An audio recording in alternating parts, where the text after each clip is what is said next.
गुण स्थान के बारे में पूछना था मुझे। मिश्र गुण और स्थान, जैसे कि आपने ये बताया ना कि मिश्र गुण स्थान में सम्यक्त भी रहता है और जैसे मिथ्यात्व भी आता है, तो उसमें उदाहरण के रूप में अपन जैसे ये लिखेंगे कि मतलब जहाँ देवशास्त्र गुरु में पूर्ण श्रद्धान रहता है और मतलब आपने ये भी बताया था ना कि जैसे पीलिया हो गया, किसी के कहने पर अपन ने वो झड़वाने चले गए तो मिथ गया, तो ये तो ग्रहित मिथ्यात्व हो गया। तो मिश्र में क्या उदाहरण देंगे अपन?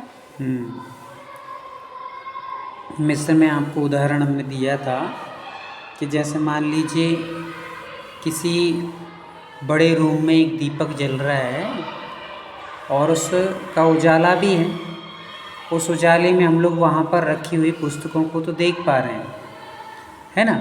इतना प्रकाश तो है कि हम लोग उनका देख सकते हैं, पुस्तकें रखी हैं, पर उन पुस्तकों में क्या लिखा है ये हम देख नहीं सकते हैं। इसलिए प्रकाश भी है और अंधेरा भी है। प्रकाश किस अपेक्षा से है कि पुस्तकें दिखाई दे रही हैं, और अंधेरा किस अपेक्षा से है, पुस्तकों में जो लिखा है वो दिखाई नहीं दे रहा है। तो ऐसे हम लोगों ने वहाँ पर एक उदाहरण समझा था। तो आपने जो एग्जाम्पल दिया है कि हम लोग पीलिया झड़वाने या इत्यादि जाते हैं जी, मतलब गए तो वो गृहीत मिथ्यात्व, वो गृहीत मिथ्यात्व नहीं है, गृहीत मिथ्यात्व हो जाता है उससे।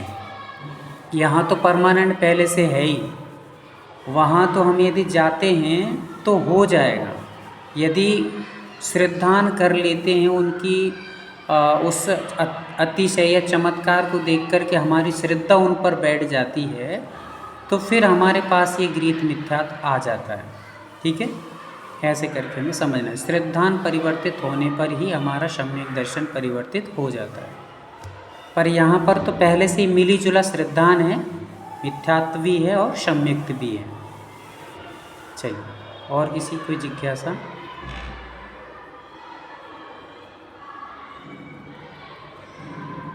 भैया जी मैं अभी ना 2-3 दिन का रिवाइज नहीं कर पाई, मैंने सुना नहीं है, आज सुन करके लिख लूंगी पूरा, फिर समझूंगी। हाँ, वैसे वीडियो भेज दी गई है दीदी, शायद आप ग्रुप में तो जुड़े हैं ना? जी जी आ गई भैया जी, थोड़ा मैं व्यस्त थी, थोड़ा यात्रा पे चली गई थी, इसलिए मैं नहीं सुन पाई। चलिए कोई बात नहीं। सुभाष भैया 15-20 मिनट का एक आप लोगों का रिवीजन लेंगे सभी का, उसके बाद फिर हम आपसे जुड़ करके फिर से चर्चा करेंगे। सुभाष भैया सभी को जय जनता।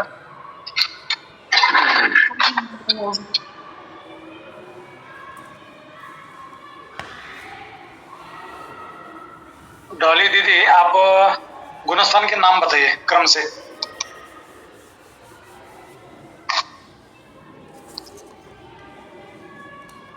आपको आवाज आ रहा है? हाँ, तो थोड़ा जस्ट बताइए। जय किरण भैया जी। मिथ्यात्व, सासाधन, मिश्र और अविरत सम्यक दृष्टि और देशव्रत, अप्रमत्त संयत, अपूर्वकरण, अनिवृत्तिकरण, सूक्ष्म संप्राय, उपशांत मोह, क्षीण मोह, संयोग केवली और अयोग केवली। एक तो बीच में छूट गया है। हाँ, एक छूट गया है। अप्रमत्त संयत जो है ना, उसको विरत बोलते हैं। प्रमत्त संयत छूटा है। प्रमत्त संयत छूटा है। देशव्रत को भी दूसरा एक नाम बताया था रेणु दीदी, आपको मालूम है? आपको जस्ट बोल। संयमा संयम।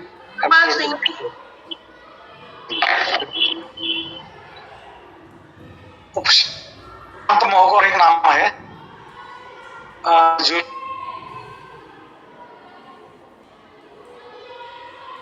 क्या बोल रहा है? हाँ जी, उपशांत मोह को दूसरा काम क्या नाम है? उपशांत कटाए। शील मोह को भी क्या बोलते हैं? क्या भैया जी? शील मोह। तीर्ण कटाए। हाँ, करेक्ट। मिश्र को और एक नाम है, just minute, I will ask somebody else, just minute. मिश्र का है एक, मिश्र का याद नहीं भैया। हाँ, शीतल दीदी आप बताइए। सम्यक मिथ्यात्व गुण स्थान। करेक्ट।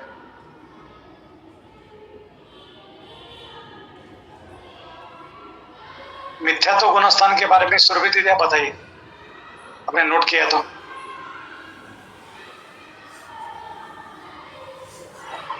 क्या बताना है मिथ्यात्व का? हाँ, डेफिनेशन। तत्वों के विपरीत जो सिद्धांत होता है उसको मिथ्यात्व कहते हैं। मिथ्यात्व दो प्रकार का होता है, गृहीत और अगृहीत। करेक्ट। मनीषा दीदी तुम्ही सांगताय का? भैयाजी मैं एक दिन से क्लास ज्वाइन नहीं करी। ओके, ठीक है ठीक है। एक्चुअली आप एक काम करिए मनीषा दीदी, जो भी है अभी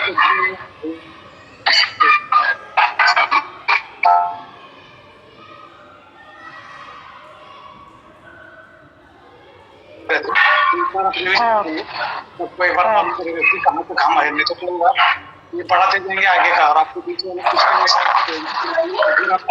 हाँ ठीक, हाँ चले। हाँ श्री दीदी आप बता सकते हैं ग्रहित मिथ्यात्व के बारे में? वंदना भैया जी, हाँ, जो किसी के प्रेरणा या किसी के उपदेश के बिना अनायास उत्पन्न होता है उसे गृहीत मिथ्यात्व कहते हैं। और अग्रहित को? जो किसी के बताने से होता है, जो किसी के प्रेरणा से, उपदेश से या बताने से करते हैं उसे गृहीत मिथ्यात्व कहते हैं। करेक्ट। अ का मतलब बताया था भैया जी ने, ग्रहित और अ का मतलब क्या होता है? प्रीति दीदी आप बताइए। मतलब नहीं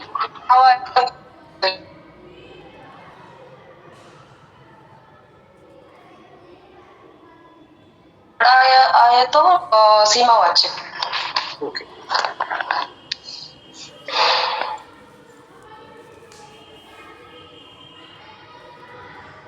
अपनी जो यात्रा चालू होते हैं निगोद से चालू,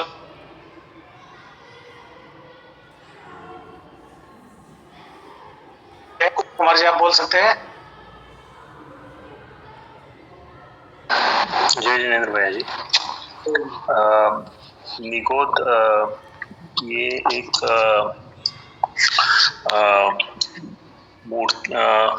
कुछ बताया था, मगर ये 7 नरकों के नीचे एक खंड है, उसको निगोद बोलते हैं। पृथ्वी का नाम बोल रहे हैं। हाँ, कलाकन ऐसा कुछ बोला था। और उसका ये भी बताया था डायमेंशन, कितना हाइट है उसका? वो नहीं याद है। एक राजू है, ध्यान में रखिए। हाँ, एक राजू। ओके।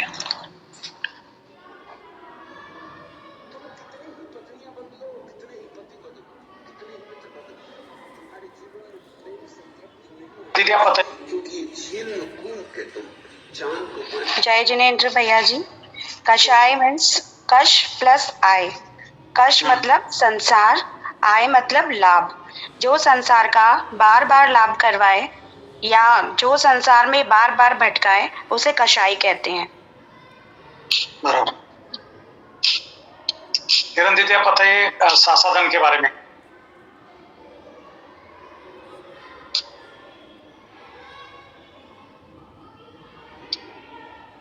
किरण दीदी आपका आवाज नहीं आ रहा है।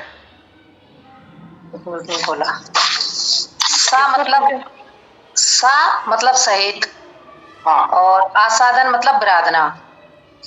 राइट। जहाँ सम्यकत्व की विराधना सहित परिणाम पाए जाते हैं उसे आसाधन गुणस्थान कहते हैं।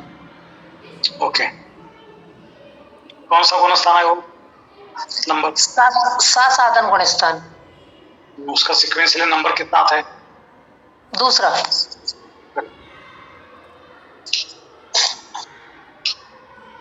मिश्र गुणस्थान के बारे में अर्पिता दीदी आप बोल सकते हैं।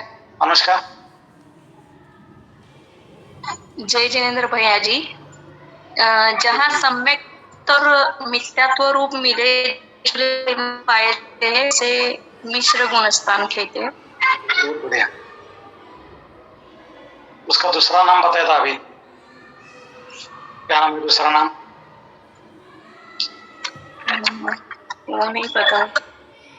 सम्यक तो मिथ्यात्व करके नोट करके रखिए।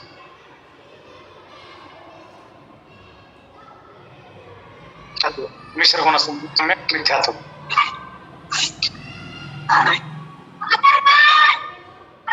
नोट किया? हाँ किया। ओके। दिव्यांका जी, गुणस्थान का डेफिनेशन बताइए।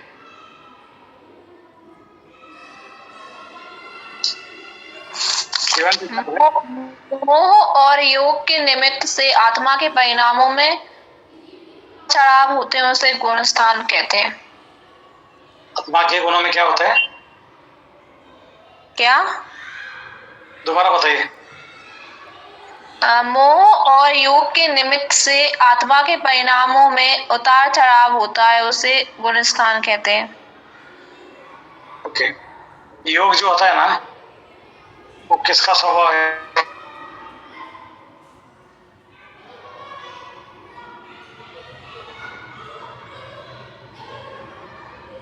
आत्म स्वभाव को छोड़कर पर पदार्थ को आकर्षित करता है, उसे योग कहते हैं। बराबर है? योग का भी डेफिनेशन बताया था। चंचलता के बारे में बताया। जय जय कौन है? जय जी। जी भैया। हाँ, इसमें योग का एक डेफिनेशन बताया था भैया जी ने, वो बताइए।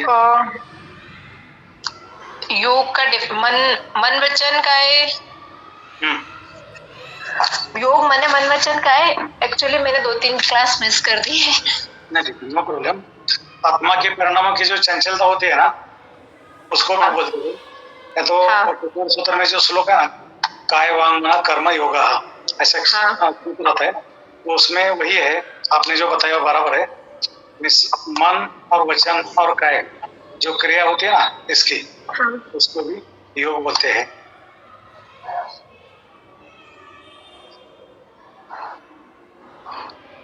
सपोज इनकेस समझिए, आप बताइए, आत्मा अगर शरीर से विलग होता है एक क्षण के लिए भी, तो क्या हो सकता है?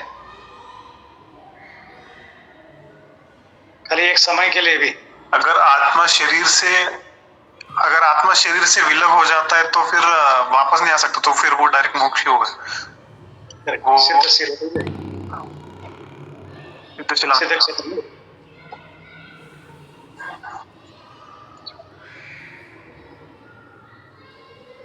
अगर शरीर की जो जरूरत है ना, वो किसके लिए होती है? उनको जो शरीर हर एक पर्याय में मिलता है ना, चतुर्गति ब्रह्मनाम होता है, वो साथ में शरीर होता ही है। नरक में हो, वैकृत होता है, देव में होता है, मनुष्य में, तिरंज में, बराबर है। तो जो काय उसको हम बोलते हैं शरीर, उसका पर्पज क्या है मनुष्य जीवन में? उससे हम क्या साध्य करते हैं शरीर के निमित्त से? समित जी।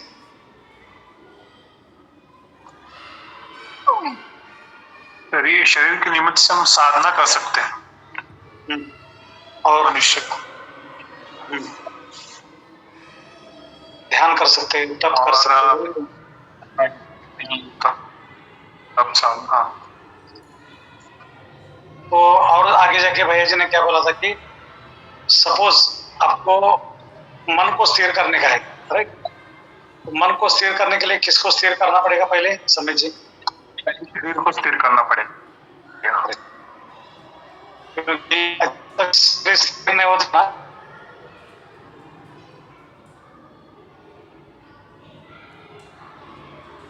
जस्ट मिनट, ए नाम किसका है? ए, खाली ए नाम से।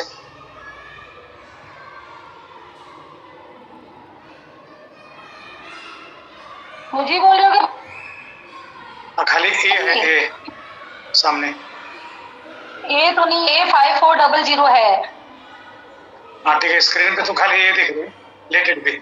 आप जो सिद्धि बताया था ना भैया, नहीं रश्मि दीदी, वो आपका नहीं है, वो दूसरा कोई एक और भी ज्वाइन है ए नाम से, उनके लिए बोल रहे हैं भैया जी। हमने ठीक है वो अभी आप दीदी बोल सकते हैं के बारे में।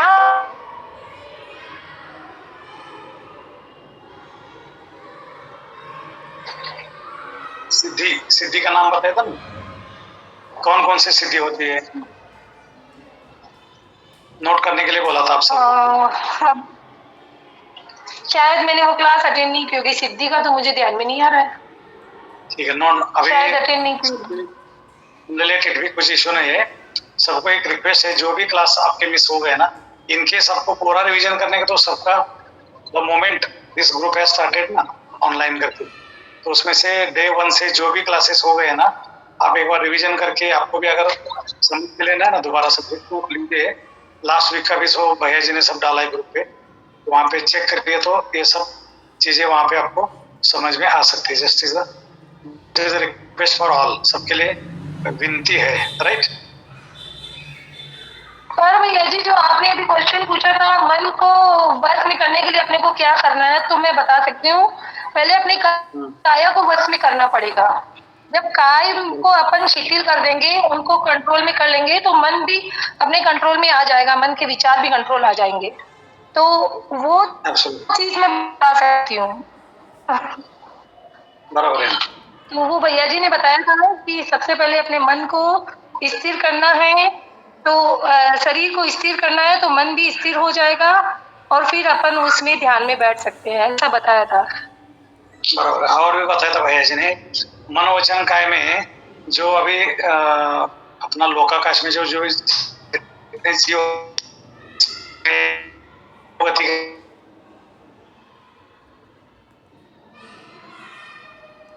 वाले है या वचन वाले ज्यादा है जीव?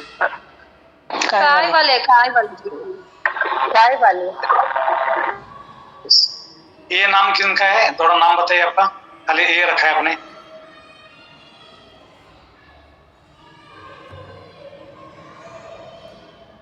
अरे उनको कैसे बोल दे? आदि जैन, जैन। हाँ ठीक है, जय जैनेन्द्र। आदि जी, अभी आप थे, हाँ भैया जी ने बताया था, आसन के नाम बताए थे ना सर? सिद्धि के कौन कौन से नाम बताए थे?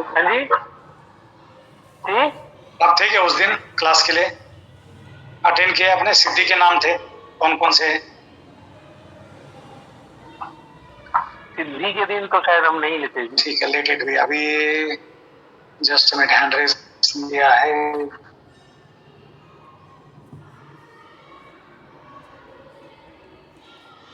और निद्रा सिद्धि। करेक्ट।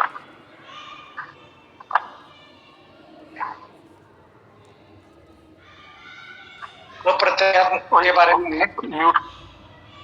हाँ ठीक है, म्यूट कर। सुमंगला जी, आप बोल सकते हैं अप्रत्याख्यान का डेफिनेशन क्या है? अप्रत्याख्यान होता है ना वंदन भैया जी, प्रत्याख्यान का मतलब त्याग होता है। प्रत्याख्यान त्याग होना, अनंतानुबंधी का जब लोप होता है तो प्रत्याख्यान कर्म का उदय होता है। वहां पे उन्होंने एक डेफिनेशन बताया था ना, जहाँ पापों का पूर्ण या एक देश त्याग होता है ना, उसे अप्रत्याख्यान कहते हैं। एक देश का मतलब क्या होता है सुमंगला जी? एक देश का मतलब थोड़ा सा, किंचित त्याग होता है। जैसे एग्जाम्पल बोल सकते हैं? एग्जाम्पल क्या मेरे ध्यान में नहीं है। कौन बताएगा एग्जाम्पल? हाँ ये ना जी, आप बोलिए। एक देश त्याग मतलब जहाँ त्रस हिंसा का तो त्याग रहता है, पर स्थावर हिंसा का त्याग नहीं रहता है, उसे एक देश त्याग कहते हैं। और प्रत्याख्यान के बारे में क्या बताया था?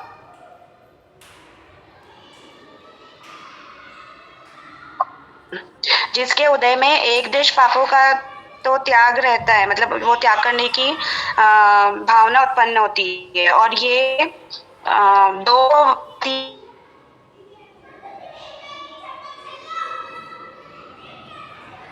15 दिन रहता है। 15 days, करेक्ट है ना? अभी जस्ट मिनट, समय संजोलन का डेफिनेशन आप बताइए, भैया जी ने बताया था।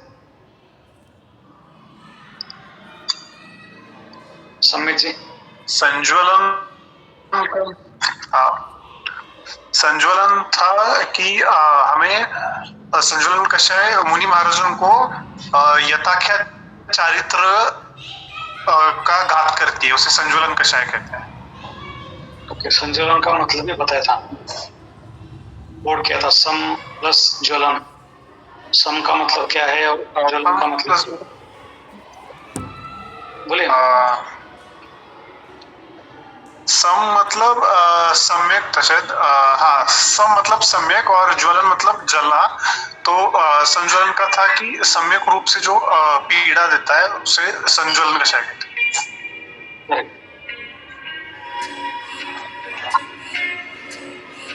ये पक्का ध्यान में रखने का संज्वलन का, ये लास्ट वाला है जो बोलते हैं ना कि कषाय के बारे में जो बोलते हैं कि सपोज हम पत्थर के अगादिल लकीर मार दी, उसको कौन सा कषाय बोलते हैं। तो बाद में ब्लैक बोर्ड के ऊपर हमने व्हाइट चौक से लिखा, वो कौन सी कषाय होती है।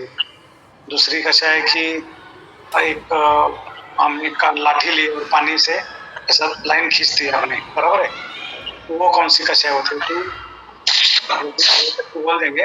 तो ये ध्यान में रखने के लिए एग्जांपल्स है।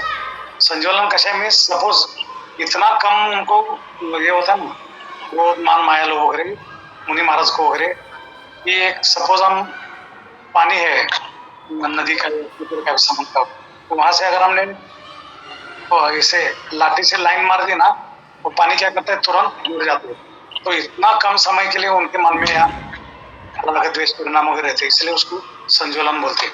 वो खाली मुनि महाराज को हो सकते, संसारी लोगों को तो संभव ही नहीं हो। उन ट्राई कर सकते हैं, लेकिन हर क्षण में अपना जो भी क्रोध मान माया लोग जो है ना, वो कषाय चलते ही रहते हैं दिन रात। सोते हुए भी हम कहीं भी सपने वगैरह देखते हैं ना, उस वक्त भी कुछ ना कुछ व्याकुलता माइंड चालू रहता है अपना, कषाय तो कंटिन्यूस चालू रहती है। तो उसको भी मैं बताया था लास्ट टाइम आपको कि 3 जो क्रिया होते हैं ना, मन वचन काय की क्रिया। मन से अपन क्रिया करते हैं, वचन से कर सकते हैं और काय से भी करते हैं। और उसको कृतकारिता और अनुमोदित खुद करते हैं, अनुमोदना देते हैं हम किसके साथ करके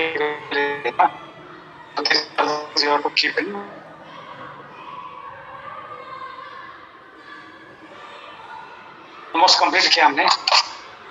है भैया जी, इसकी चारों लकीरें, चारों कषाय बताऊं क्या, ये किस किस के समान है? श्योर श्योर, आप बोलिए ना। अनंतानुबंधी पत्थर पर उकेरी हुई लकीर के समान।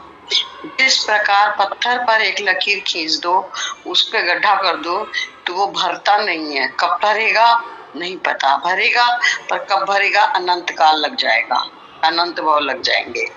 अप्रत्याख्यान, वो जैसे हल, किसान हल लेकर के मिट्टी गहरा लकीर खींचता है, मिट्टी से बीज बोने के लिए हल चलाता है, तो कितनी गहरी मिट्टी निकाल के लाता है। वो गहरी लकीर कब भरेगी, उसको दिया गया है हल के खींची मिट्टी पे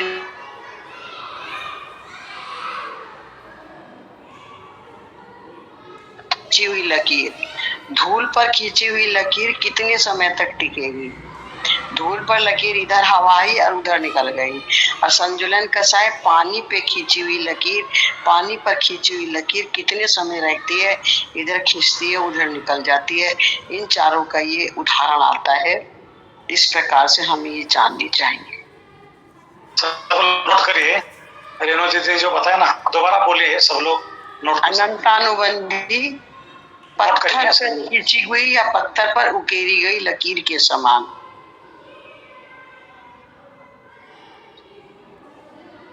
पत्थर पर लकीर खींची गई के समान, पत्थर पर उकेरी गई लकीर के समान। अप्रत्याख्यान है, हल के द्वारा बीज बोने के लिए जो मिट्टी की बुआई की जाती है उसके समान। कितनी गहरी हल से मिट्टी निकाल के लाते हैं, इसको ऐसे समझना है, वो कितनी देर तक रहेगी।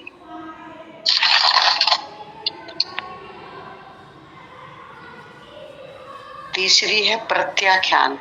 प्रत्याख्यान है, धूल पर लकीर खींचो। आप कहीं रेगिस्तान में जाएं और वहां पर रेत पर एक लकीर खींचो, जब कितनी देर में हवा आई और हवा पूरी वो लाइन को भर देगी। वो क्या हो गया, धूल पर खींची हुई लकीर के समान। चौथी है संजलन कषाय। संजलन के लिए उदाहरण देते हैं, पानी पर उकेरी गई लकीर के समान। पानी में एक लकीर खींची, वो कितने टाइम रुकेगी? नहीं रुकेगी।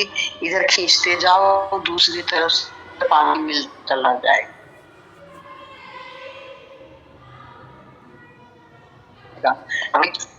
हैंड रेज करेंगे सब लोग।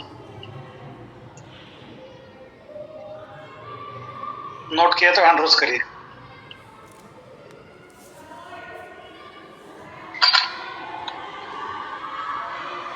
लिख लिए सभी ने?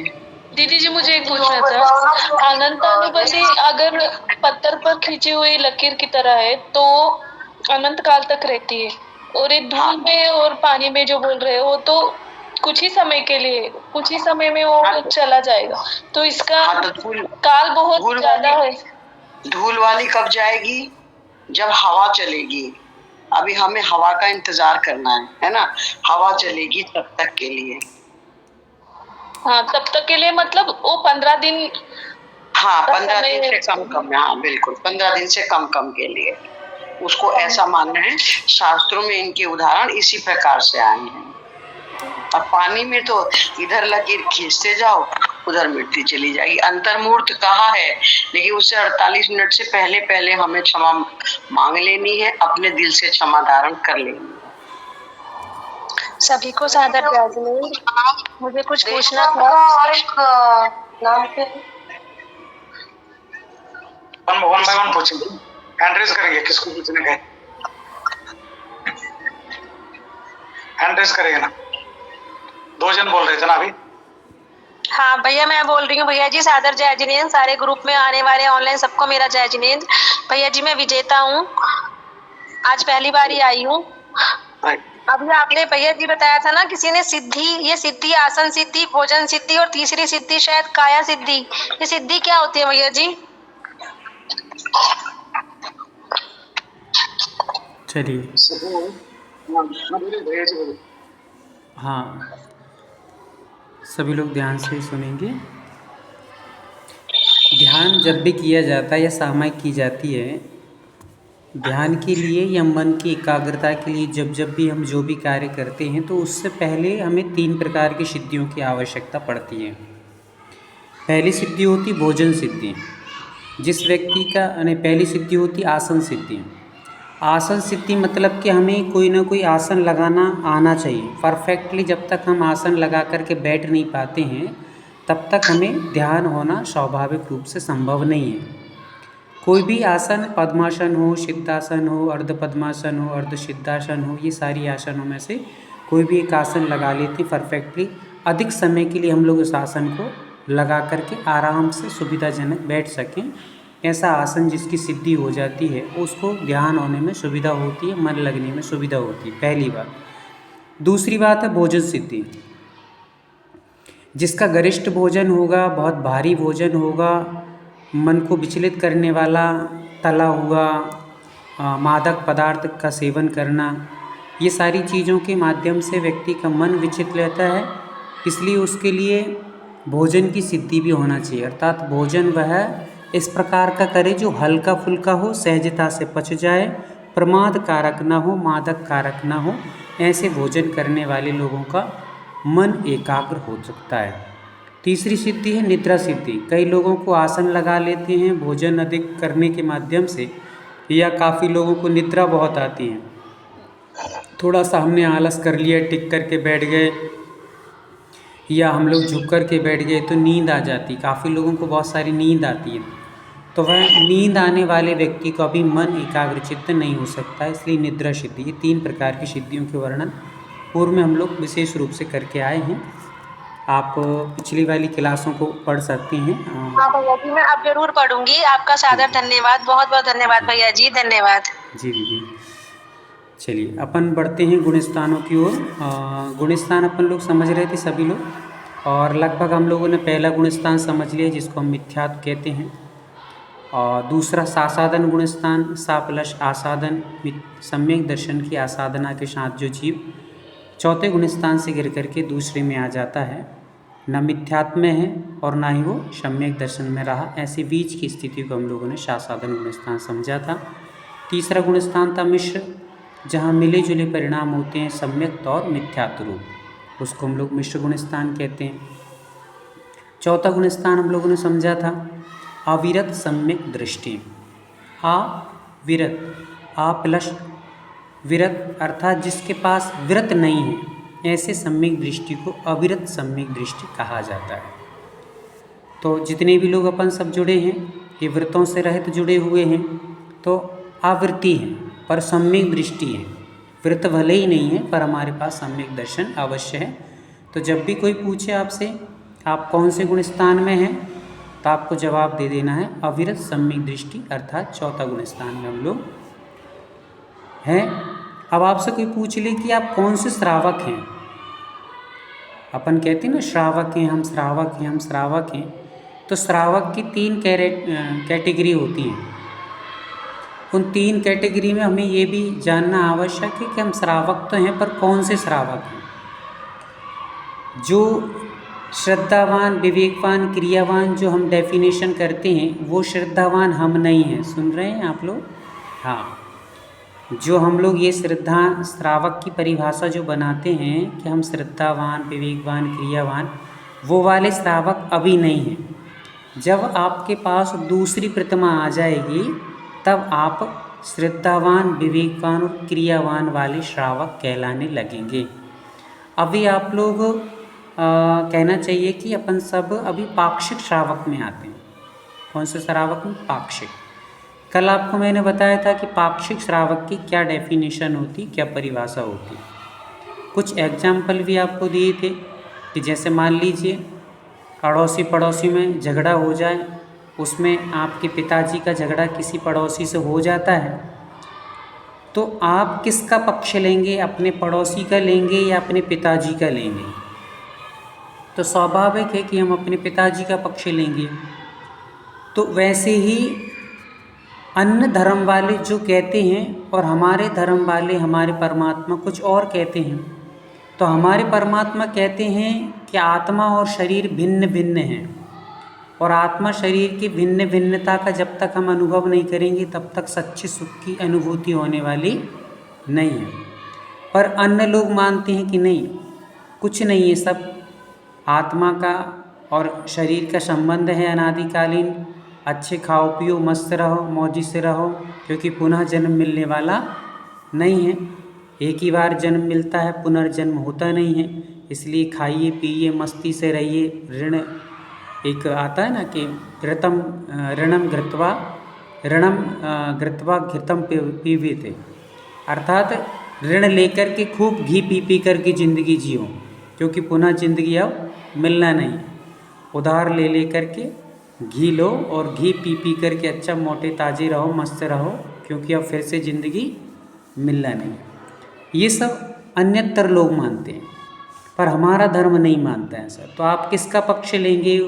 उनका पक्ष लेंगे जो eat drink and B Mary, खाओ पियो और मस्त रहो, ये सिद्धांत वाले हैं, या फिर आत्मा और शरीर को भिन्न स्वरूप मानने वाले हमारे भगवान हैं।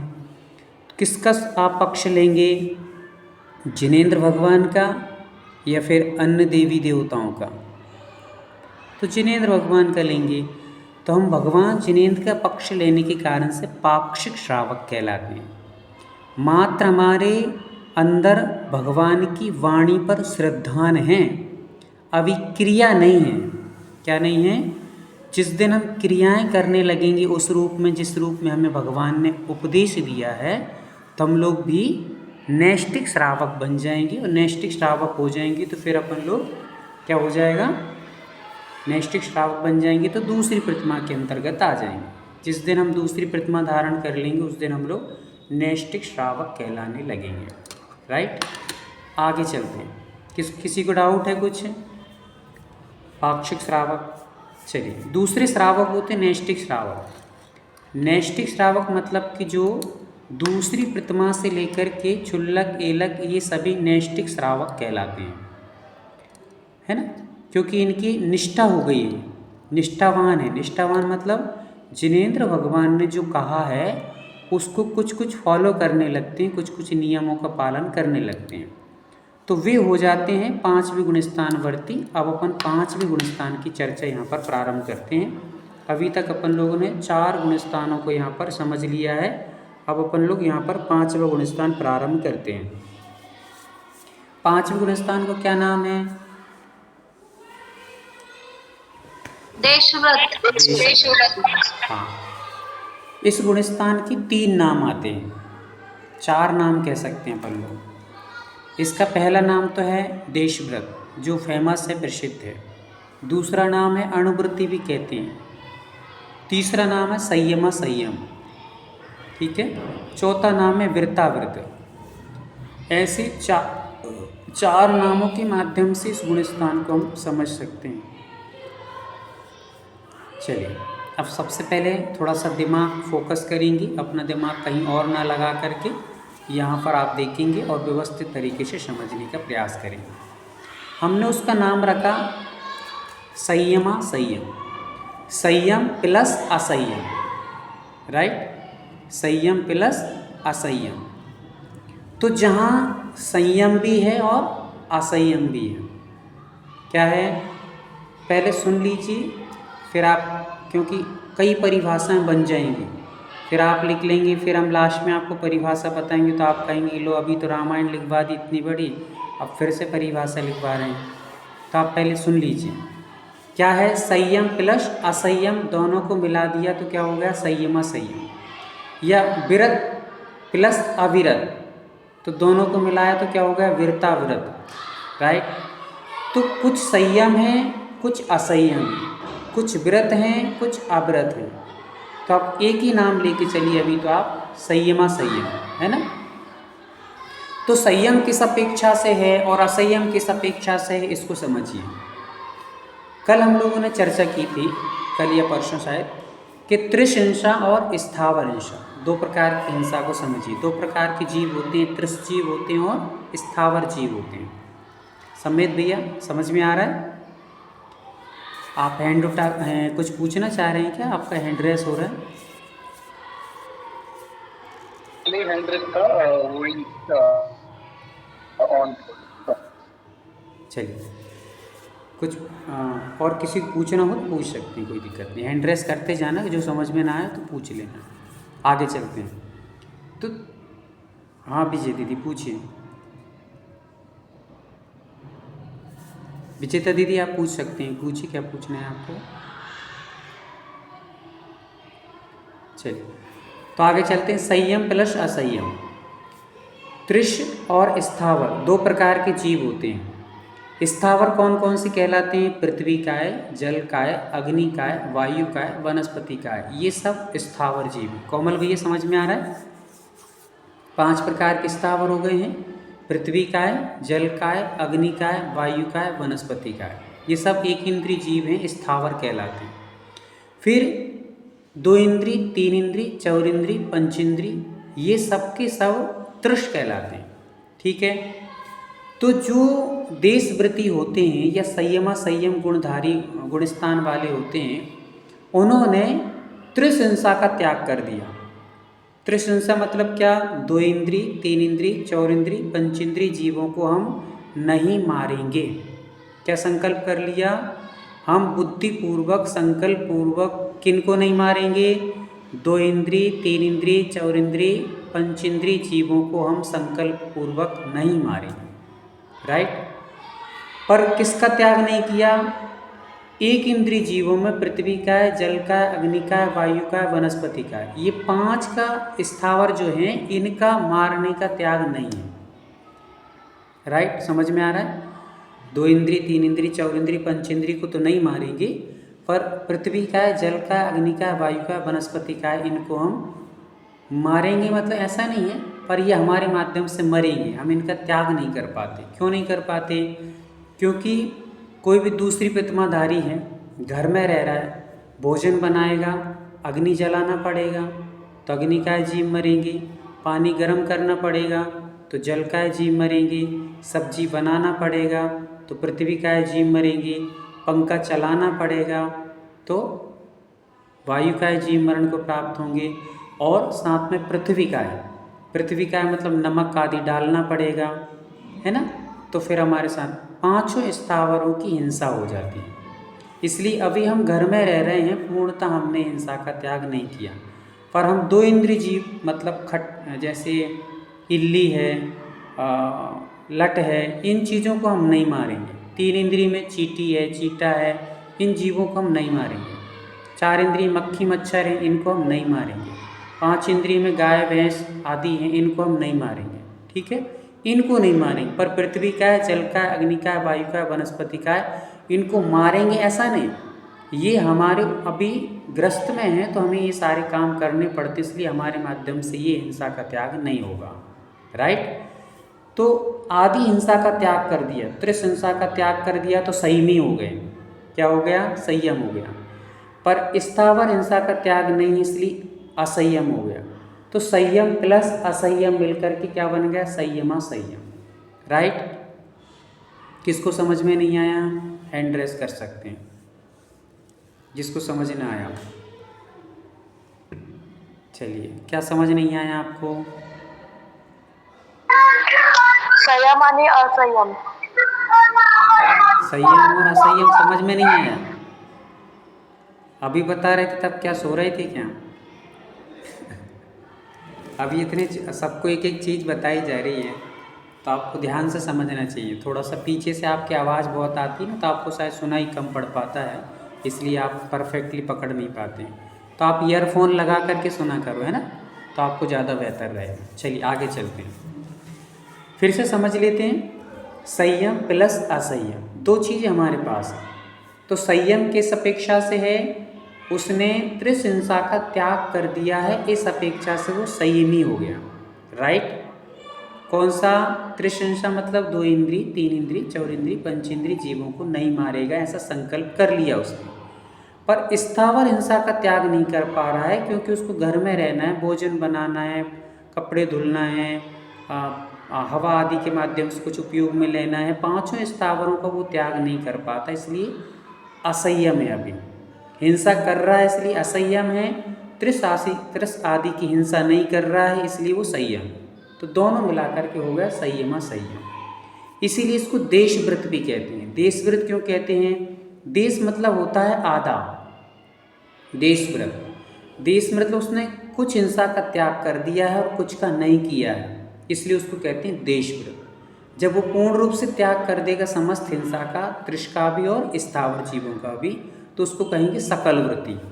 क्या कहेंगे? सकल वृत्ति। सकल मतलब पूर्ण रूप से उसने हिंसा का त्याग कर दिया है। चलिए, और कुछ समझना है आगे समझ में? हाँ पूछिए। वंदना भैया जी। हाँ तो मुनि और आर्य का जो होते हैं वो तो खाना वगैरह नहीं पकाते, लेकिन उनके लिए जो भोजन किया बनाया जाता है तो उस माध्यम से भी उनको पाप लगता है? नहीं, यदि वो उस चीज़ की अनुमोदना करते हैं, अनुमोदना मतलब वो अपने लिए उद्देश्य बनवाते हैं, उसको उद्दिष्ट आहार कहते हैं। जैसे उन्होंने कहा कि हमारे लिए अच्छी पूड़ी बना लेना, या हमारे लिए ये सब्जी बना लेना, या ये बना लेना, वो बना लेना, तो फिर वो हिंसा के त्यागी नहीं कहलाएंगे। पर वो अपने बैठे हुए हैं, किसी ने ला कर के कमंडल में कहा कि महाराज जी शुद्धि कीजिए, हमने कमंडल में जल भर दिया, वो अपनी शुद्धि करेंगे और अपनी विधि लेकर के निकलेंगे, जिसके घर में उनकी विधि मिल जाएगी। न कुछ कहते न कुछ बोलते हुए हाथ में जो प्राशक भोजन आएगा उसको ठंडा हो गर्म हो, ठंडे करते मतलब प्राशक तो होना चाहिए, पर प्राशक होने के बाद जो ठंडा हो गया है, ठंडा है, गर्म है, नमक ज़्यादा है, नमक कम है, ये सारी चीज़ों को ध्यान में न रखते हुए अपनी अंजलि में जो आएगा उसको ग्रहण करते हुए और अपना पूर्ण हार करके वापस अपने घर आ जाएंगे। तो वो उस चीज़ की अनुमोदना नहीं करते, ना वो ये कह रहे हैं कि जल गर्म कीजिए, कि ये कीजिए, वो कीजिए। श्रावक का काम श्रावक करेगा, हमें तो अपना भोजन करने जाना है, प्राशक शुद्ध भोजन हमें जहाँ मिलेगा हम जाएंगे, नहीं मिलेगा तो अपना नहीं जाएंगे, ऐसा उनका बस ये रहता है। इसलिए उनको कोई हिंसा का त्याग नहीं हो पाता है। चलिए, और किसी कोई जिज्ञासा? भैया जी, आरिका माता जी का तो स्थावर हिंसा का त्याग रहता होगा ना? आरिका माता जी का ऐसा रहता है कि आरिका माता जी जो रहती हैं वो उपचार से महावृत्ति कहलाती हैं। उपचार से मतलब कि त्याग तो उनका हो चुका है, पर फिर भी कुछ कंडीशनली ऐसी आती हैं कि जिन परिस्थितियों में वो थोड़ी सी शिथिल हो जाती हैं। जैसे उनके पास वस्त्र हैं तो वस्त्रों को थोड़ा सा धुलवाने का विकल्प उनको रह सकता है, वस्त्रों को रखने का विकल्प रह सकता है, वस्त्रों को लाने ले जाने का विकल्प होता है थोड़ा सा, है ना। तो ये सारे कुछ विकल्प हिंसा के कारण बन जाते हैं। इसी कारण को उपचार से कहा है कि कुछ कुछ थोड़ी बहुत हिंसा उनसे होती रहती है, चलती रहती है, मानसिक पीड़ाएं बनी रहती हैं। तो ये कारण बनते हैं, इस कारण को पूर्ण रूप से त्यागी नहीं हो पाती। फिर भी उपचार से उनको महावृत्ति के रूप में ही माना जाता है, स्वीकार किया जाता है। चलिए, हाँ दीदी। वंदना भैया जी, और साधक श्रावक का भी बताना है। बताया। तो अपन ने ये 3 श्रावक समझ लिए। पाक्षिक श्रावक मतलब जो सम्यक दृष्टि मात्र है पर जिसके पास कोई व्रत नहीं है, वो पाक्षिक श्रावक हो गया। पर अब जो हम चर्चा कर रहे हैं संयम गुणस्थान की, जो 5वां गुणस्थान है, वहाँ जो जीव स्थित हैं वे सब नैष्टिक श्रावक कहलाते हैं। कौन से श्रावक? नैष्टिक श्रावक। अब तीसरा जो श्रावक आता है साधक श्रावक। साधक का अर्थ होता है जो समाधि संलेखना की तैयारी कर रहा है, उसको कहते हैं साधक श्रावक। समझ में आ रहा है? जो समाधि की तैयारी कर रहा है उसको कहते हैं साधक श्रावक। मतलब अब उसकी ऐसी कंडीशन हो चुकी है कि वो संलेखना की ओर आ चुका है, तब वो संलेखना लेने वाला उसकी तैयारी कर रहा है, धीरे धीरे हार पानी का त्याग करता जा रहा है, और भी जो परिग्रह है, जो भी और चीज़ें हैं, वो समस्त चीज़ों का धीरे धीरे कम करते हुए संलेखना की पूर्ण तैयारी में लगा हुआ है, उसको कहते हैं साधक श्रावक। राइट। तो इस प्रकार से अपने पास साधक श्रावक, पाक्षिक श्रावक और नैष्टिक श्रावक, ये 3 श्रावकों के बारे में मैंने समझ लिया। अब यदि आपसे कोई पूछे 5वें गुणस्थान में कौन से श्रावक, तो आपको उत्तर देना है नैष्टिक श्रावक। यदि कोई पूछेगा पाक्षिक श्रावक कौन से गुणस्थान में रहते हैं, तो आपको कहना है 4थे गुणस्थान। कोई पूछ ले आपसे कि आप कौन से श्रावक हैं, तो आपको उत्तर देना है पाक्षिक श्रावक। आप किस गुणस्थान में रहते हैं, तो आपको उत्तर देना है 4थे गुणस्थान। 4थे गुणस्थान का नाम क्या है? अविरत सम्यक दृष्टि। राइट। अविरत, ये शब्दों से आपको परिभाषाओं को समझ के चलना है। आप शब्दों से परिभाषाओं को समझ लोगे तो आपको कभी भूलने वाले नहीं है, और आप लिख कर रट करके याद करोगे तो आपको कभी भी थोड़े समय में यहाँ भूल जाएंगे। इसलिए आप शब्दों से परिभाषाओं को निकालिए। ठीक है। इसलिए अभी मैं आपको एक वीडियो दिखा रहा हूँ थोड़ी देर में, तो आप उसमें पूरी परिभाषाएं हमने शब्दों के अनुसार तोड़ करके आपके सामने प्रस्तुत की है। आगे चलते हैं 6वां गुणस्थान। 5वां गुणस्थान आपको समझ में आ गया? किसको नहीं आया फिर से पूछ लेंगे आप, जिनको 5वां गुणस्थान। भैया जी, नैष्टिक श्रावक मतलब क्या है? नैष्टिक, हाँ, नैष्टिक श्रावक आप म्यूट कर लीजिए। नैष्टिक मतलब निष्ठावान। अभी पाक्षिक था वो मात्र भगवान के पक्ष को लेता था, पर अब भगवान ने जो कहा है उस पर निष्ठा कर रहा है कि मुझे ये करना चाहिए। कुछ कुछ रूपों में वो व्रतों का पालन करने लगा है, उसको कहते हैं नैष्टिक श्रावक। कुछ रूपों में या अल्प रूप में व्रतों का पालन करने वाला नैष्टिक श्रावक कहलाता है। चलिए, और किसी की कोई जिज्ञासा?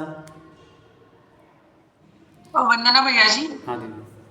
जैसे अभी अपन ने 5 गुणस्थान पढ़े, तो स्त्री पर्याय में सर्वोत्कृष्ट या जो भी गुणस्थान होता है वो 5वां गुणस्थान होता है, इससे आगे नहीं जा सकते, ऐसा मान ले?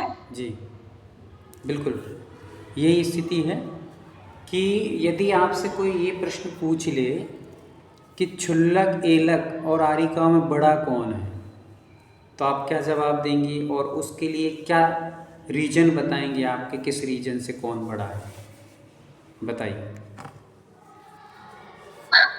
वंदना भैया जी, हाँ दीदी।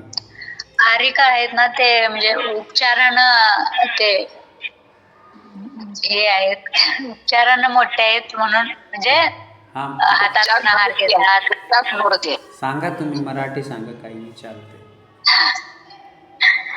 त्यांचं म्हणजे सगळ्याचं त्याग पण असे दोन्ही ह्याचं पण म्हणजे सावर हिंसा पण आणि त्रास हिंसा दोन्हीचं पण त्यांचं त्याग असतंय. आणि महाव्रतीप्रमाणेच त्यांचं सगळं चारित्र्य वगैरे असतंय. फक्त त्यांना साडी आणि उभा राहून आहार घेत नाहीत आणि ते इमर्जन्सी एक आंघोळ करायला लागते म्हणून ते 5व्या गुणस्थानात आहे. आरिका मग ह्याच्यात सगळ्यात म्हणजे आरिका मोठ्या. बर बर बर, चांगली गोष्ट आहे. वंदनाबाई. चलिए हाँ, और कौन भैया जी लेकिन ऐलक शुल्लक जो होते हैं वो अगर महाव्रती बने तो इससे आगे गुणस्थान में बढ़ सकते हैं. हाँ, बहुत अच्छा. देखिए ऐसे है कि क्षुल्लक ईलक. हाँ, और कोई बताना चाह रहा था? ऐना दीदी आप बता रही कुछ? मैं वही बता दी थी जो उन्होंने बता दिया कि आरिका माता जी के पास इससे आगे कोई मतलब है ही नहीं ना. उपचार से उन्हें ही मानना पड़ेगा महाव्रती, क्योंकि साड़ी का त्याग वो कर सकती नहीं है. पर ऐलक चुल्लक जो रहते हैं उनके पास त्याग का है, वो मुनिराज बन सकते हैं, त्याग का ऑप्शन है. तो अगर वो नहीं करते हैं तो आरिका से छोटे हैं. आरिका माता जी उनसे बड़ी हैं. बहुत अच्छा. तो सीधा सा अर्थ ये निकल गया है बात को जो बताया है कि क्षुल्लक ईलक के पास अभी और आगे बढ़ने के लिए चांस हैं. वो चाहेंगे तो आगे बढ़ सकते हैं, पर आरिका माता जी के पास जितने चांस थे उन्होंने सारा का सारा त्याग कर दिया. जितनी हद थी, जितनी सीमाएं थी, वहाँ तक उन्होंने पूर्णतः त्याग कर दिया है. इसलिए वे अपनी सीमा की उच्चतम शिखर पर पहुँच चुकी हैं. अब उनके लिए त्यागने के लिए शेष कुछ नहीं बचा है. इसके कारण से वो क्षुल्लक ईलकों से श्रेष्ठ कहलाती हैं. ठीक है. अब हम कभी भी कोई भी पूछेगा तो आपको यही बताना है कि क्षुल्लक ईलक से श्रेष्ठ होती हैं आरिकाएँ माता जी. किस कारण से? तो वो एक तो जो सन्मति दीदी ने बताया कि वो महाव्रत धारण कर लेती हैं, साथ ही साथ में उनके पास जो परिग्रह है वो एकमात्र उनकी एक मजबूरी है, ज़रूरी नहीं है, मजबूरी है. तो मजबूरी में कोई चीज़ को धारण करना पाप बंध का कारण इतना नहीं बनता है जितना हम लोग अनावश्यक धारण कर लेते हैं. तो वे अनावश्यक धारण नहीं करती. हाँ, यदि कोई माताजी हैं और अनावश्यक सामग्रियाँ इकट्ठा कर लेती हैं जो उनको आवश्यक नहीं है, बहुत सारी टेबल ब्रेंच ये सब वो सब, तो फिर वो एक तरह से अन्य श्राविकाओं की तरह सामान्य श्राविका हो जाती है. वो भले ही ऊपर से आरिका हों पर वो आरिका से नहीं रह पाती हैं. किंतु जितना आवश्यक था उनको उतनी सामग्री यदि वो अनुकूलता से रखती हैं, 2 साड़ियों की आवश्यकता होती है ना. बाकी तो उनकी पिच्ची कमंडल बाकी सभी चीज़ें हैं, मात्र साड़ी की एक वो है. तो साड़ी में यदि निर्ममत्त भाव से वो 2 साड़ियों में अपना जीवन निर्वाह कर रही हैं और उनकी खराब होने पर या किसी प्रकार से वो उपयोग ना आने पर दूसरी धारण कर लेती हैं तो कोई दोष नहीं है. पर यदि एक्स्ट्रा 2-4 और धर लो, 2-4 और रख लीजिए, किसी ने दे दी तो और रख लीजिए, ऐसे जोड़ जाड़ कर रख रही हैं तो फिर वो आरिकाएँ ओम शांति. ठीक है ना, आपको इतना समझ लेना चाहिए. चलिए आगे और किसी कोई जिज्ञासा? 6वां गुणस्थान प्रारंभ करते हैं. 6वें गुणस्थान का नाम है प्रमत्त संयत. ठीक है.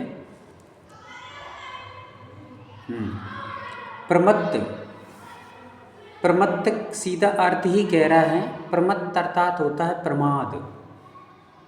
ठीक है. प्रमत्त संयत मतलब संयमी तो हैं पर प्रमाद सहित हैं. तो प्रमाद, जहाँ पर प्रमाद सहित मुनिराज पाए जाते हैं या जहाँ प्रमाद सहित परिणाम पाए जाते हैं उसे कहते हैं प्रमत्त संयत गुणस्थान.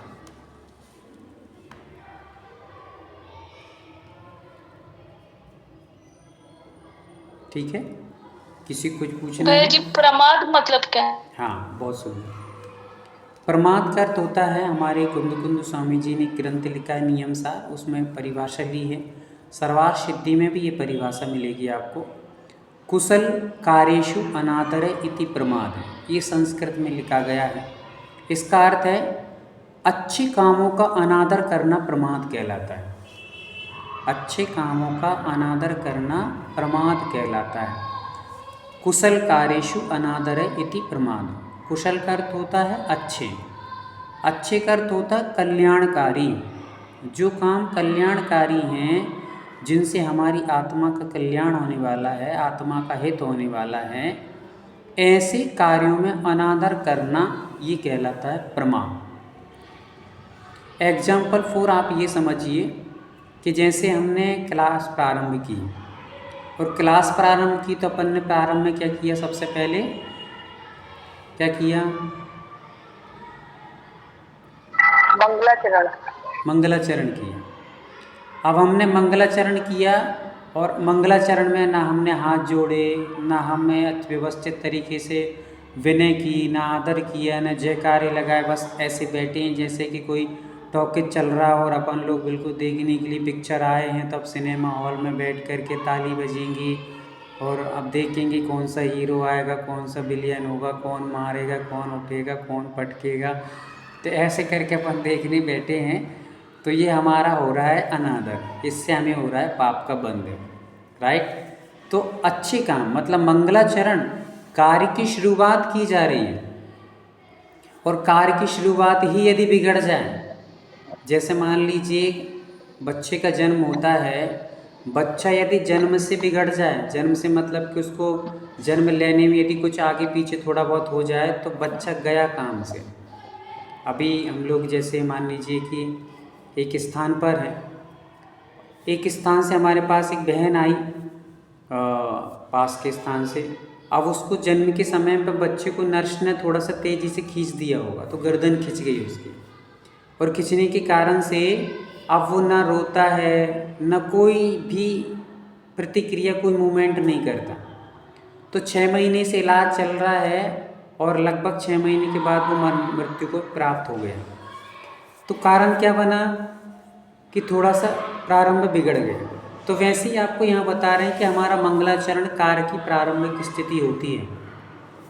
हमें मंगलाचरण में व्यवस्थित रूप से अपनी कमर को सीधी करके अपने परम पिता परमेश्वर का स्मरण करते हुए, भगवान हम जो पढ़ने जा रहे हैं हमारा वो कार्य निर्विघ्न सानंद संपन्न हो, हमारी बुद्धि में वो बातें आ सकें, हमारा क्षयपसम वृद्धिगत हो, ऐसी भावनाओं को लेकर के अपन को विनय भावपूर्वक सबसे पहले जिन परम पिता परमेश्वर की वाणी को हम सुनने जा रहे हैं, उस वाणी को नमस्कार किया जा रहा है, उन भगवान को नमस्कार किया जा रहा है जिन्होंने हम तक ये वाणी पहुंचाई है। तो हमें हमारे ऊपर जिसने उपकार किया उसको हम नमस्कार अच्छे से नहीं कर रहे हैं। जिस वाणी को हम सुनने जा रहे हैं उस वाणी को हम लोग जयकारा नहीं लगा रहे हैं, तो फिर हमें क्या लाभ होगा बताइए, है ना। तो इसीलिए कहते हैं ना, जैसे अन्न का अपमान कर दिया। यदि आप भोजन कर रहे हैं और आप गिरा गिरा करके खा रहे हैं, या आपने लात मार दिया अन्न मतलब भोजन में, तो लोग कहते हैं कि आपने अन्न का अपमान कर दिया, आगे से अब आपको अन्न मिलने वाला नहीं है। तो वैसे ही जिनवाणी का हम अपमान कर रहे हैं प्रारंभ में, जो जयकार है, जिसकी कृपा हमें होने वाली है, जिसकी कृपा हम पे बरसने वाली है, उसको हमने, मान लीजिए कोई अतिथि आपके घर में आ रहा है और अतिथि जब आए तो आप उसकी तरफ देख ही नहीं रहे हैं, बेचारे का सम्मान ही नहीं कर रहे हैं, तो वो कितनी देर रुकेगा बताइए आप। प्रारंभ में यदि आप हंसकर मुस्कुराकर उसका अभिवादन करेंगे तो उसका दिल गदगद हो जाएगा, उसके आने का भाव होगा, रुकने का भाव होगा। पर आपने आया और देखा ही नहीं, इधर मुंह बनाकर टेढ़े मुंह कर रहे हैं, उधर देख रहे हैं, इधर देख रहे हैं, अरे भाई वो आया है, उसका आदर सम्मान नहीं हुआ, तो वो समझ जाएगा भैया यहाँ रुकने से कोई मतलब नहीं है। वैसे ही हम जिनवाणी का आदर प्रारंभ मंगलाचरण कर रहे हैं, देव शास्त्र गुरु की जयकारा लगा रहे हैं, उनका स्मरण कर रहे हैं, उस स्मरण को ही हमने यदि बिगाड़ दिया तो हमारे पास क्षयोपशम बढ़ने वाला नहीं है, ये लिख करके रख लीजिए। इसलिए हमें मंगलाचरण जब भी करें, व्यवस्थित हाथों को जोड़कर, कमर सीधी करके, आँखों को बंद करके, उस परमपिता परमेश्वर के उपकारों को याद करते हुए हमें पूरे व्यवस्थित तरीके से अपने कार्य को संपन्न करना चाहिए। ठीक है, तो ये हमारा प्रारंभ। तो वैसे ही हम लोगों ने जो भी समझ रहे हैं हम लोग, है ना, प्रमाद, तो अच्छी काम हम कर रहे हैं। अभी क्लास सुन रहे हैं, ये सबसे उत्तम कार्य है हमारा। जिनवाणी को सुन रहे हैं हम, 1 घंटा अपना उपयोग शुभ में लगा रहे हैं, 23 घंटा हमारे पाप में चले जा रहे हैं। 1 घंटे उपयोग में लगा रहे हैं, तो इसको बड़े आदर से सम्मान से सुनिए। जैसे हम भोजन बनाते हैं, संक्रांति का मतलब जैसे संक्रांति आती है तो बढ़िया लड्डू बनाने में पैर इतनी ज़्यादा लीन रहते हैं कि हम क्लास से छोड़ देते हैं। कई जगह के लोग तो ऐसे होते हैं कि दोपहर की क्लास बंद कर दीजिए, क्यों, अब लड्डू बनेंगे, क्यों बनेंगे, संक्रांति आ गई। क्या ज़िंदगी में पहले लड्डू खाए नहीं है क्या, कि बिल्कुल भूखे मरे पड़े हैं, सब लड्डू खाने का अवसर आया तो अभी खाएंगे। तो ये सारी चीज़ों को लेकर के दीपावली आएगी तो ऐसे सजा धजा कर घरों को सजाएंगे और ज़िंदगी जिससे संवर रही है उसको क्लास कम छोड़ के बैठ जाएंगे। तो भाई कम से कम 23 घंटे हम अनर्थ दंड कर रहे हैं, पाप कर रहे हैं, 1 घंटे बैठकर हम लोग उस गंगा में स्नान कर लो ताकि धुल जाएं। ठीक है, तो ऐसे हम लोग को ये अच्छे कार्य, हमारे जीवन को उपयोगी कार्य हैं। कई लोग 1 दिन आते हैं, कई लोग 2 दिन आते हैं, कभी 3 दिन आते हैं, कभी छूट जाता है। विशेष किसी कारणवशात क्लास छूट जाए तो बात अलग है। बाकी हम छोटे छोटे कामों से, कोई मेहमान बैठने आ गए तो क्लास छोड़ दिया, अरे उनको भी बिठा लो, आप भैया अच्छी बातें चलती हैं, आप भी सुन लीजिए। हम आपके कारण पाप में क्यों जाएं, आप उसको पुण्य में लेके आइए।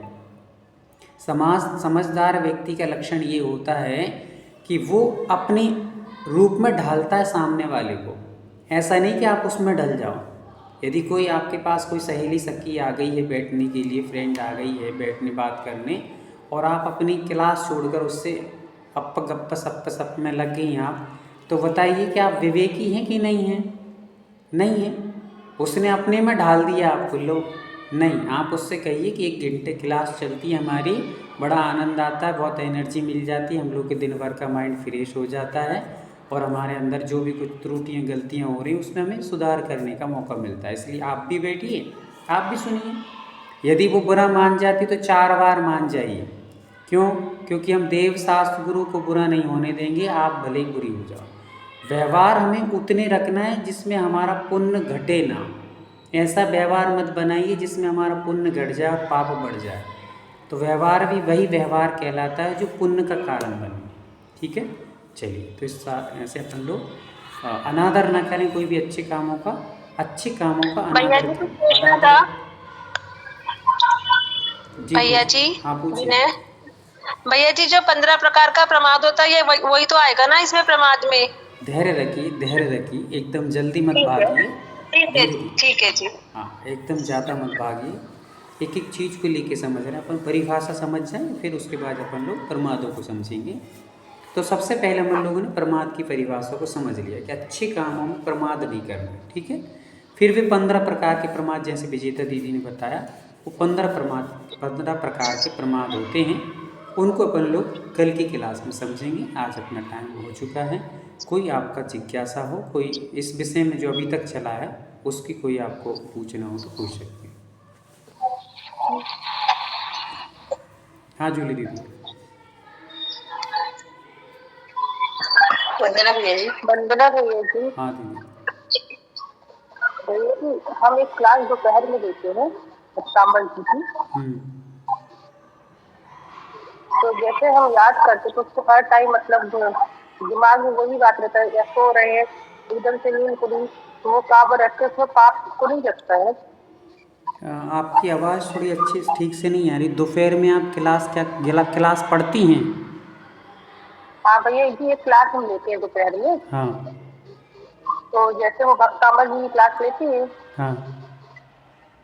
तो कभी सो रहे हैं और उसको काव्य को याद करना है, एकदम से नींद खुली वो काव्य दिमाग में आ गया, इसमें कोई पाप को नहीं लगेगा? नहीं, देखिए एक ऐसा रहता है कि आप रात्रि के समय में सो रहे हैं और अपने सोने का समय है, और उस समय अचानक आपको ठंडी के कारण या किसी पीड़ा परेशानी के कारण से आपकी नींद खुल जाती है, तो मन में उस चीज़ का चिंतन रूप में स्मरण कर लेना एक अलग विषय है। पर अपन डले डले याद कर रहे हैं, कुछ काम नहीं धाम नहीं है तो बड़ी चलो लेट जाओ और लेटे लेटे पसरे पसरे अपन याद करते रहो, तो ये नहीं चलेगा। ये तो अनादर हो गया। किसी विशेष कारण से परिस्थिति वसात कोई बहुत बीमारी हो गई है या बीमार हैं हम, या अचानक से ठंडी का समय पड़ रहा है, अब लेटे हैं तो उठने में दिक्कत है, तो उस समय बीच के समय में यदि हम लोग लेटे ले उस चीज़ का स्मरण रूप में, बोलना नहीं है, आपका शरीर इतना शुद्ध नहीं है, वचन शुद्ध नहीं है, अंदर अंदर आप स्मरण रूप में उस चीज़ को याद कर सकते हैं, कोई प्रॉब्लम नहीं। जी भैया जी। हाँ दीदी। भैया जी वंदना। हाँ दीदी। को क्या होता है वो 8 बजे आप ये क्लास शुरू होती है आपकी अपनी, तो मेरा तो बच्चे वाला पाठशाला है ना, हाँ हाँ वो 8:30 बजे तक चलती है, हाँ हाँ हाँ। तो पूरा वक्त मैं दे नहीं सकती। कोई दिक्कत, इतना आप दे रही हैं बहुत बड़ी बात है। और इतनी उम्र में आपकी धर्म के प्रति जो ललक है, जो इतनी आपकी इच्छा है, वो बहुत अच्छा है। और बच्चों को पढ़ा रही हैं आप, ये सबसे बहुत अच्छा कार्य है, बहुत बढ़िया। कोई दिक्कत नहीं, जितना आपको लाभ मिले उतना ले लीजिए, है ना। बहुत अच्छा है, बहुत बढ़िया लगा आपका कि आप उधर भी पढ़ती हैं, पढ़ाती भी हैं और लाभ भी ले रही हैं। ये आपकी जो जिनवाणी के प्रति आस्था है, सराहनीय है, बहुत अच्छा। चलिए वंदना जी, वंदना भैया जी। जी जी। चलिए शीघ्रता से पूछ लें, टाइम हो रहा है। जिनको और पूछना हो। मेरी जिज्ञासा आपके तीर्थंकर वाली क्लास से है। 2-3 क्वेश्चन है। पहला क्वेश्चन है कि जिनके 3 या 2 कल्याणक होते हैं तीर्थंकरों के, तो उनको तीर्थंकर प्रकृति का बंध बाद में होता है क्या? देखिए अभी बहुत सारा टाइम नहीं है इस चीज़ को बताने के लिए। आप इसको कल जल्दी से, जब कल अपना प्रारंभ में पूछा जाता है ना, किसी को कोई जिज्ञासा हो, उस समय आप पूछ लीजिए, अपन उस समय समझेंगे इस चीज़ को। इसमें थोड़ा टाइम लगेगा। और कोई छोटी मोटी जिज्ञासा इस विषय और ये 2-3 कल्याणक वाले तीर्थंकर आर्यखंड में हो सकते हैं? वो कल और एक और क्वेश्चन है, सभी जीवों को कुछ लिमिटेड वचन वर्गणाएं मिलती हैं, तो मुख केवली जो रहते हैं उनकी वचन वर्गणाएं खत्म हो जाती है, इसलिए वो मुख केवली बन जाते हैं क्या? कल ठीक है, कल ये तीनों क्वेश्चन का। और एक और क्वेश्चन है कि जो शुद्ध केवली है वो भी मतलब केवली बन जाते हैं क्या बाद में? ये 4 क्वेश्चन है। ठीक चलिए, हो गया सबका। करें जिनवाणी स्तुति। और किसी कोई छोटी, इस जो विषय अपना चल रहा है उससे रिलेटिव अभी फिलहाल, बाकी विषय अपन कल क्लास। आज पेपर होने वाला था, पर किंतु सुरभि दीदी का स्वास्थ्य थोड़ा सा अनुकूल नहीं रहा है। भावना भाई सबकी दीदी का स्वास्थ्य शीघ्रता से ठीक हो जाए, तो इसके कारण से कल ही हुआ है भैया जी पेपर। जी भैया, कल ही हुआ है पेपर भैया जी। हाँ कल तो रिटर्न पेपर हुआ है। अब पेपर तो चलते ही रहेंगे, आपकी ज़िंदगी भर पेपर ही है। वो तो कहानी, ज़िंदगी का नाम ही पेपर है, तो हमेशा पेपर देते रहना है। ओके भैया जी, एक सजेशन है, हालांकि मेरे से शायद कितने लोग यहाँ पे सहमत रहेंगे पता नहीं, मगर जो अभी क्वेश्चन किया गया था किसी दीदी ने, उसका आंसर मेंबर्स को देने दीजिए, क्योंकि आपने सिखाया है। हाँ राइट, ये भी अच्छा है कि भाई जिन्होंने पढ़ लिया है वो इन चीज़ों का उत्तर दें, तो और बेटर रहेगा, अच्छा रहेगा। तो कुछ लोग है जो बहुत मीन्स मैं यूज़ कर सकता हूँ इस वर्ड को, जो फॉरवर्ड है, बहुत अच्छे से पढ़े हैं, जैसे शीतल दीदी हो, अस्मिता दीदी हो और मीनाक्षी हो, जो भी है उनको आंसर देने दीजिए। बहुत अच्छा। आई मीन जो हर बार नंबर लेके आते हैं। हाँ नहीं, बहुत अच्छा है, बहुत बढ़िया। ये भी बहुत अच्छा एक सजेशन दिया गया कि आपस में यदि चलेगा तो उसमें थोड़ा सा लोगों का और पता भी चलेगा कि आप कितनी गहराई में कितना सोचें। और मैं किसी से ही बोल सकता हूँ कि आप इनको जवाब दीजिए, आप इनको जवाब दीजिए। ऐसा ज़रूरी नहीं है कि शीतल दीदी दें, कोमल दीदी दें, जूली दीदी दें या अर्पिता दीदी दें, कोई भी किसी से ही बोला जाएगा। तैयार रहें आप क्वेश्चन आपस में करने के लिए। चलिए बहुत सुंदर, अच्छा, आपका सजेशन के लिए हम लोग खूब अनुमोदना करते हैं कि आप ऐसे और भी अच्छी चीज़ें बताते जाएं, ताकि अपने क्लास